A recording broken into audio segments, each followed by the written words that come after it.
Selection 4 is the Melbourne Football Club. And I'm sure they probably expected the Sydney Swans to match the bid for Callum Mills. So they don't get Callum Mills, but they do get the next selection. Yeah, it'd be interesting here, Jason, because they've gone with a midfielder as that bid. It's whether they stick with that same strategy and select another midfielder with this pick. All right, looks like the coach of the Melbourne Football Club is ready. Here's Paul Roos.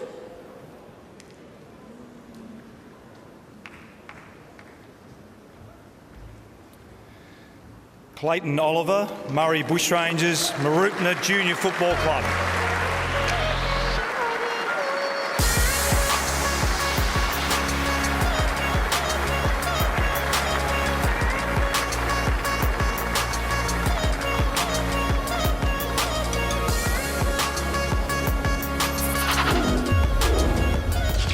He finished the year so strong, did Clayton Oliver. He rose to prominence late in this year's TAC Cup season for the Murray Bushrangers.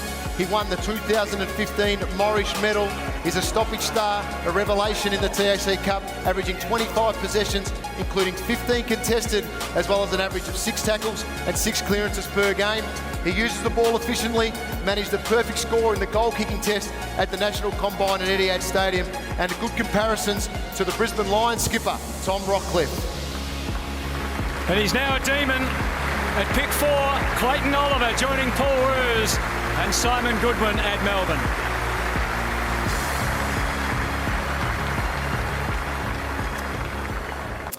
Yeah, a couple of top 10 selections for Melbourne. I've seen them already with Clayton Oliver at pick number 4. Now they come in at pick number 9.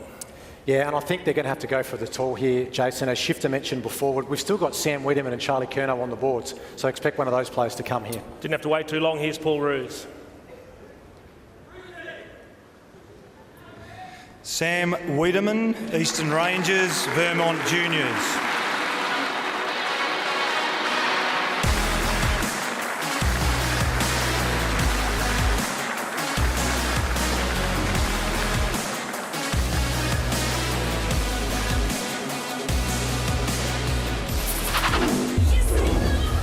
Well, he's going to slot in nicely next to Jesse Hogan. Sam Weideman, one of the strongest tall forwards in this year's draft crop.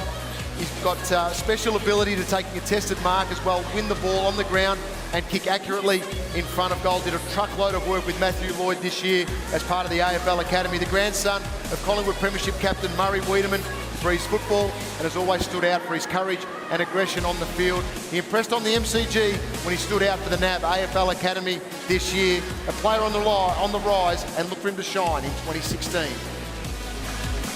And here he is with the coach Paul Roos. He's now a demon after being picked up at selection number 9. One of the boulders early on this year in the draft was Clayton Oliver. There was talk he might jump into the top 10. We spoke earlier. He jumped up to pick number 4. Let's find out a little bit more about Clayton Oliver because he's with Ben Dixon. Clayton Oliver, the bolter. Now, last year it was Nakai Cockatoo, and you've just come from the clouds you have. I mean, tell us about your year itself, because Kevin Shifter-Sheen, who knows every kid inside out, said he came from nowhere. Yeah, I started off the pre-season at Murray. I had a bit of osteoarthritis pubis, so I didn't do the pre-season. I missed about 2 months of that, and I sort of came back for one of the practice matches, and Darren Oge was probably put a little bit of faith in me. I was pretty lucky to play round 1, and sort of just started from there. I started getting a little bit fitter, started playing a little bit of footy, and then I was lucky enough to do the VFL experience, and yeah, that sort of helped me grow as a player and as a person. My leadership qualities grew as well, and yeah, just probably from there, just really skyrocketed, which was pleasing. Nice and early in the draft, Melbourne. You're pretty pumped about that. Roosie looked pretty pumped. Yeah, no, I can't believe. I didn't think I was going to be that high. I was maybe 20 or so, but yeah, it's just unreal. Pretty daunting, isn't it? Because not many people had you in the top 10, as you said, your year, and then pick 4? So it was like a bit of a shock to yourself. On the camera, you were looking at it going, is this really real? Yeah, I couldn't believe when he read up my name. I was like, oh, that's not me, surely. I just couldn't believe it. I was just like, my heart was racing. I think I was about to pass out, I reckon. Oh, it was crazy. Who did you grow up barracking for as a kid? Barrack for the Brisbane Lions. Probably just sort of jumped on the bandwagon when they were winning all the games, and yeah, sort of been on ever since. How many clubs spoke to you? I think about 16. Oh, no, I had all 18 actually. 18 clubs spoke to you? Yeah. I had just 2 of them didn't talk to me at the combine, that was it. You're a wanted man. Oh, I wouldn't say. Well, you're sold now. You're sold to Melbourne. Good luck. I wish you all the best for next year, Clayton. Thanks for that. Thank you very much. Talk about getting a buzz. He thought he was going to go about pick 20. And he got taken at pick 4. What a thrill that is. But let's face it, it is time for Melbourne to get on the move. For too long, they've had too many good picks. They have to start getting the right picks, getting this group together and moving in an upward direction. Well, it started the last couple of years with Jack Viney getting in there. Tumpus has moved on, but last year with Brayshaw, yeah, those guys, Petraka still to Hogan. come in. He's a new recruit in himself. Hogan, what he was able to produce last year, and now what they've got with Oliver, Weideman, King, and Hewlett as well as the last one at pick 46. It's interesting to see Weideman. Now, Weideman's the one that hasn't played much footy in the last 2 to 3 seasons. He's had some injury setbacks. He could be the best player in the draft, only because when we've seen him play, Jono, he's been unbelievable. But then he just has setback after setback with some minor injury concerns. But that could be the steal at pick 9 for Melbourne. You just a moment ago told us that Sam Weideman may be the best player to come out of the draft. He had a half of football, Jono, at the MCG against the Northern Blues, so Carlton's reserve side of the MCG. He took 12 contested marks in the first half.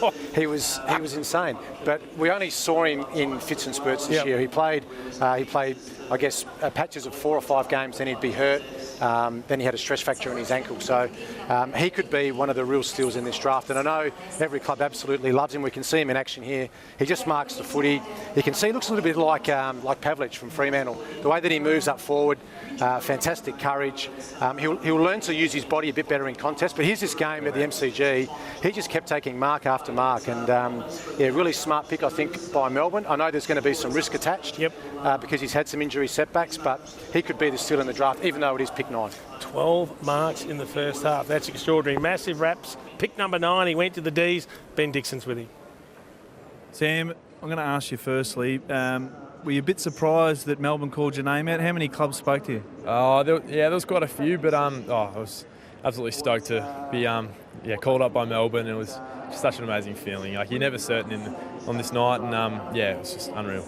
I mean, it's a key position draft in a way. I mean, I think it was 4 or 5 in the top 10. I mean, it's one of those years where all the forwards and backs at the 190, 195 are sort of coming through. So you're one of them, key position. Where do you think you best play your footy?